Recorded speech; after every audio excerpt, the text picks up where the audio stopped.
विश्व इतिहास की झलक।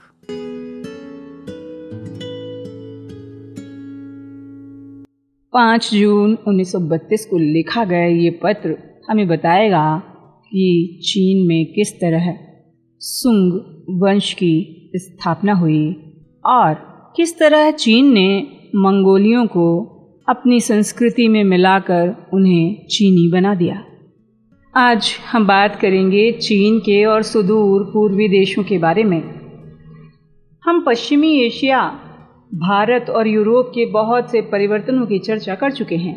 हमने अरबों को बहुत से देशों में फैलते और उन्हें जीतते देखा और यूरोप को फिर अंधेरे में गिरते और उससे बाहर निकलने की कोशिश करते भी देखा। इस बीच चीन अपने ढंग पर चलता रहा और वास्तव में अच्छी तरह चलता रहा। 7वीं और 8वीं सदियों में तांग राजाओं के शासन में चीन शायद दुनिया का सबसे ज़्यादा सभ्य, खुशहाल और सुशासित देश था। यूरोप की तो इस देश से तुलना नहीं की जा सकती थी, क्योंकि रोम के पतन के बाद वो बहुत पिछड़ गया था। उत्तर भारत की हालत इस समय गिरावट की थी। इस बीच कभी कभी शानदार ज़माने भी आए, जैसे हर्ष के राज में, लेकिन कुल मिलाकर भारत गिरता जा रहा था। दक्षिण भारत अलबत्ता उत्तर से ज़्यादा ज़ोरदार था और समुद्र के पार उसके उपनिवेश श्रीविजय और अंगकोर का महान काल दाखिल हो रहा था। कुछ बातों में इस ज़माने के चीन का मुकाबला करने में अगर कोई राज्य थे तो वो बगदाद और स्पेन के दोनों अरब राज्य थे। लेकिन ये दोनों राज्य भी कुछ ही ज़माने तक अपनी शान की चोटी पर रहे। मगर दिलचस्प बात यह है कि राजगद्दी से उतारे हुए एक तांग सम्राट ने अरबों से मदद की अपील की थी और इन्हीं की मदद से उसे अपना राज वापस मिला था। इस तरह सभ्यता में चीन उस ज़माने में सबसे आगे था और अगर वो उस ज़माने के यूरोपीय लोगों को आधे जंगलियों के दर्जे का समझता हो तो ये वाजिब भी था। जितनी दुनिया उस समय मालूम थी उसमें चीन सबसे ऊपर था। जितनी दुनिया मालूम थी, ये वाक्य मैं इसलिए इस्तेमाल कर रहा हूँ कि मुझे नहीं मालूम उस समय अमेरिका में क्या हो रहा था। हमें इतना ज़रूर पता लगता है कि मैक्सिको, पेरू और आसपास के देशों में कई सदियों से सभ्यता चली आ रही थी। कुछ बातों में ये हिस्से खास तौर पर आगे बढ़े हुए थे, कुछ बातों में उतने ही ज़्यादा पिछड़े थे। लेकिन मैं इन सब चीज़ों के बारे में इतना कम जानता हूँ कि ज़्यादा कहने की हिम्मत नहीं कर सकता। फिर भी मैं चाहता हूँ कि तुम मैक्सिको और मध्य अमेरिका और इनका के पेरू राज्य की मय सभ्यता के बारे में ध्यान रखना। दक्षिणी अमेरिका के पेरू नामक देश के प्राचीन शासकों की उपाधि है इनका। इनका एक प्रकार का देवीय पुरुष माना जाता था। पेरू में इनकाओं ने लगभग 300 वर्षों तक राज्य किया था। मुझसे ज़्यादा विद्वान लोग शायद इसके बारे में कुछ जानने योग्य बातें तुम्हें बताएंगे। इतना मैं ज़रूर स्वीकार करूँगा कि मैं इनकी ओर बहुत आकर्षित हुआ हूँ, लेकिन जितना मेरा आकर्षण है उतनी ही कम मेरी जानकारी है। मैं चाहता हूँ कि तुम एक और बात याद रखो। हम देख चुके हैं कि बहुत से घुमक्कड़ कबीले मध्य एशिया में प्रकट हुए और वो या तो पश्चिम की ओर यूरोप में चले गए या भारत में उत्तर आए। हूण, शक, तुर्क और इसी तरह की बहुत सी कौमें लहरों की तरह एक के बाद एक आती जाती रहीं। सफ़ेद हूण जो आए और अतीला हूण जो यूरोप में था, तुम्हें याद होंगे। सेल्जुक तुर्क भी, जिन्होंने बगदाद में साम्राज्य पर कब्जा किया था, मध्य एशिया से आए थे।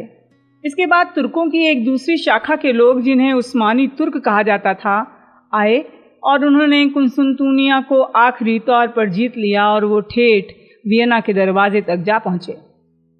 इसी मध्य एशिया या मंगोलिया से भयंकर मंगोल लोग भी आए, जो विजय करते हुए यूरोप के ठेठ मध्य तक पहुंच गए, जिन्होंने चीन को अपने शासन में ले लिया। इसी मंगोल वंश के एक आदमी ने भारत के एक राजवंश और साम्राज्य की नींव डाली थी, जिनमें कई मशहूर शासक पैदा हुए। मध्य एशिया और मंगोलिया के इन घुमक्कड़ कबीलों से चीन को बराबर लड़ना पड़ा। यह शायद कहना ज़्यादा सही होगा कि ये घुमक्कड़ लोग चीन को बराबर परेशान करते रहे। चीन को रक्षा के लिए मजबूर होना पड़ा। इन्हीं से बचने के लिए चीन ने बड़ी दीवार बनाई थी। इसमें कोई शक नहीं कि इस दीवार से चीन को फायदा हुआ होगा। लेकिन चीन की दीवार हमलों से बचने में कोई बहुत ज़्यादा उपयोगी चीज़ साबित नहीं हुई। एक के बाद दूसरे सम्राटों को इन घुमक्कड़ों को पीछे खदेड़ना पड़ा। मैं तुम्हें बता चुका हूँ। इन्हें इस तरह खदेड़ने में ही चीनी साम्राज्य दूर पश्चिम में कैस्पियन समुद्र तक फैल गया। चीनी लोगों में साम्राज्य कायम करने की कोई ज़्यादा लालसा नहीं थी।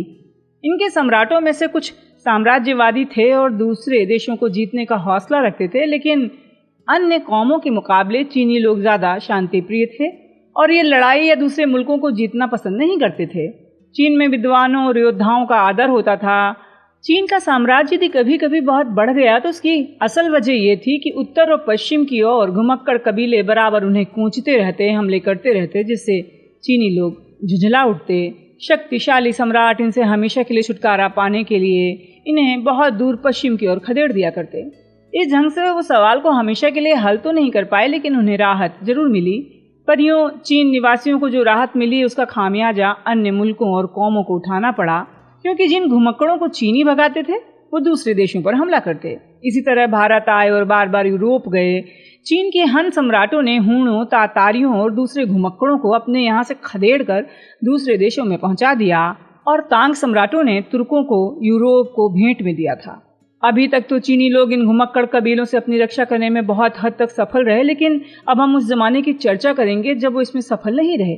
जैसा कि हमेशा राजवंशों का हर जगह हाल हुआ करता है, तांग वंश में धीरे धीरे निकम्मे शासक होते गए, जिन्हें अय्याशी और अपने पूर्वजों के अच्छे गुण के अलावा कोई विशेषता नहीं थी। राज्य में बेईमानी फैल गई। इसी के साथ साथ भारी टैक्स लगा दिए गए। असंतोष बढ़ा। 10वीं सदी के शुरू में यानी 907 ईस्वी में ये राजवंश खत्म हो गया। लगभग 50 साल तक छोटे छोटे और अदना शासकों का सिलसिला चलता रहा, लेकिन 960 ईस्वी में चीन में एक बड़े राजवंश की शुरुआत हुई। ये सुंग राजवंश था, जिसे काओ त्सू ने कायम किया था। लेकिन चीन की सरहदों पर और अंदर के देश में भी झगड़े जारी रहे। भारी लगानों का किसानों पर बोझ पड़ता था, जिससे वो बहुत नाराज थे। भारत की तरह चीन में भी जमीन का सारा बंदोबस्त ऐसा था कि जनता पर जबरदस्त बोझ डाल देता था और बिना इसे पूरी तरह बदले न तो शांति संभव थी न तरक्की। लेकिन जड़ से ऊपर तक इस किस्म के परिवर्तन करना हमेशा मुश्किल होता है। चोटी के लोगों को चालू प्रणाली का फायदा मिलता है और जब किसी परिवर्तन की चर्चा होती है तो ये लोग बहुत शोर मचाने लगते हैं। लेकिन अगर परिवर्तन वक्त पर नहीं किया जाए तो इसकी ये आदत है कि ये बिना बुलाए आ जाता है और सारी गाड़ी उलट देता है। तांग राजवंश इसलिए खत्म हो गया कि उसने ज़रूरी परिवर्तन नहीं किए। इसी वजह से सुंग राजवंश को भी लगातार परेशानियां रहीं। एक ऐसा आदमी पैदा हुआ जो सफल हो सकता था। इसका नाम वांग आन शी था, जो 11वीं सदी में सुंगों का प्रधानमंत्री था। जैसा मैंने तुम्हें पहले बताया था, चीन का शासन कन्फ्यूशियस के विचारों के अनुसार होता था। कन्फ्यूशियस के ग्रंथों की परीक्षा सारे सरकारी अफसरों को पास करनी पड़ती थी और कन्फ्यूशियस के लेखों के खिलाफ जाने का कोई साहस नहीं करता था। वांग आन शी ने इनकी अवहेलना तो नहीं की, लेकिन उसने इनका एक निराला अर्थ लगाया। किसी कठिनाई से बचने के लिए ऐसी तरकीबें होशियार आदमी अक्सर निकाल लिया करते हैं। वांग के विचार कुछ हद तक आजकल के ढंग के थे। उसका सारा उद्देश्य ये था कि गरीबों के ऊपर से टैक्स का बोझ कम कर दे और धनवानों पर जो अदा कर सकते हैं बढ़ा दे। इसने लगानों में कमी कर दी। किसानों को ये छूट दे दी कि अगर रुपए की सूरत में लगान देना मुश्किल हो तो अनाज या किसी दूसरी सूरत में लगान अदा कर दें। धनवानों पर इसने आयकर लगा दिया। ये टैक्स बिल्कुल आधुनिक टैक्स की तरह था, लेकिन इसकी तजवीज़ चीन में हम 900 साल पहले पाते हैं। वांग की ये तजवीज़ थी कि किसानों की सहायता के लिए सरकार उन्हें तकावी दिया करे जिससे वो फसल पर वापस कर दें। दूसरी कठिनाई ये थी कि अनाज का भाव घटता बढ़ता रहता था। बाजार भाव जब गिर जाता है तो गरीब किसान को अपने खेतों की उपज की बहुत कम कीमत मिलती है, वो उसे बेच नहीं सकते। फिर लगान देने के लिए कोई चीज़ खरीदने के लिए पैसा कहाँ से लाएं? वांग आन शी ने इस समस्या को हल करने की कोशिश की। उसने ये तजवीज़ की कि अनाज के भाव को घटने बढ़ने से रोकने के लिए सरकार को अनाज खरीदना और बेचना चाहिए। वांग ने यह भी आदेश दिया कि सरकारी कामों के लिए उनसे बेगार न ली जाए। जो आदमी काम करे उसे पूरी मजदूरी दी जाए। उसने स्थानीय रक्षक सेना बनाई जिसे पाओ चिया कहते थे, लेकिन बदकिस्मती से वांग अपने ज़माने से बहुत आगे था, इसलिए कुछ समय बाद उसके सुधार खत्म हो गए। सिर्फ उसकी रक्षक सेना ही 800 वर्ष से ऊपर तक कायम रही। सुंगों में इतनी हिम्मत नहीं थी कि उसके सामने जो समस्याएं आईं उनका मुकाबला कर सके, इसलिए इन लोगों ने धीरे धीरे उन समस्याओं के आगे घुटने टेक दिए। उत्तर की जंगली कौमें, जिन्हें खतन कहते हैं, इन्हें बहुत परेशान करती थी। इनको पीछे हटाने में अपने को असमर्थ पाकर सुंगों ने उत्तर पश्चिम की एक जाति, जिन्हें किन कहते थे, सुनहरे तातारी कहते थे, मदद मांगी। इन लोगों ने आके खतनों को मार भगाया, लेकिन वो खुद जम गए और हटने से इनकार कर दिया। ताकतवर की मदद मांगने वाला कमज़ोर आदमी या कमज़ोर देश का अक्सर ये हाल होता है। किन लोग उत्तर चीन के मालिक बन गए। उन्होंने पेकिंग को अपनी राजधानी बनाया। सुंग दक्षिण की ओर चले गए और ज्यों-ज्यों किन बढ़ते रहे वो पीछे हटते गए। इस तरह उत्तर चीन में किन साम्राज्य हो गया और दक्षिण में सुंग साम्राज्य। इन सुंगों को दक्षिणी सुंग कहा गया। सुंग राजवंश उत्तर में 960 से 1127 ईस्वी तक रहा। दक्षिणी सुंग दक्षिण चीन में इसके बाद भी 150 वर्ष तक राज करते रहे। अंत में 1260 ईस्वी में मंगोलों ने आकर उन्हें खत्म कर दिया, लेकिन चीन ने प्राचीन भारत की तरह इसका बदला लिया और मंगोलियों को अपने अंदर मिलाकर और हजम करके उन्हें चीनी बना दिया। इस तरह चीन ने घुमक्कड़ कबीलों के सामने घुटने टेक दिए, लेकिन ऐसा करते करते भी उसने घुमक्कड़ों को सभ्यता सिखाई, इसलिए चीन को इससे नुकसान नहीं हुआ जैसा कि एशिया और यूरोप के दूसरे हिस्सों को हुआ। उत्तर और दक्षिण से सुंग राजनीतिक लहजे से उतने ताकतवर नहीं थे जितने कि उनसे पहले के तांग वंश के लोग, लेकिन सुंगों ने तांगों की महानता के दिनों की कला की परंपरा कायम रखी, उसकी उन्नति की। लेकिन सुंगों के राज में दक्षिण चीन में कला और कविता बहुत ऊंचे दर्जे पर पहुंच गई थी। बड़े सुंदर चित्र बनाए गए। इन चित्रों में प्रकृति के दृश्यों की विशेषता थी, क्योंकि सुंग कलाकार प्रकृति प्रेमी थे। चीनी के बर्तन भी इसी जमाने में बनना शुरू हुए और कलाकारों के कुशल हाथों ने उन्हें सुंदर बनाया। इन बर्तनों की बनावट दिन पर दिन सुंदर और अद्भुत होती चली गई, यहाँ तक कि 200 साल बाद मिंग राजाओं के समय चमत्कारी सुंदरता के बर्तन बनने लगे।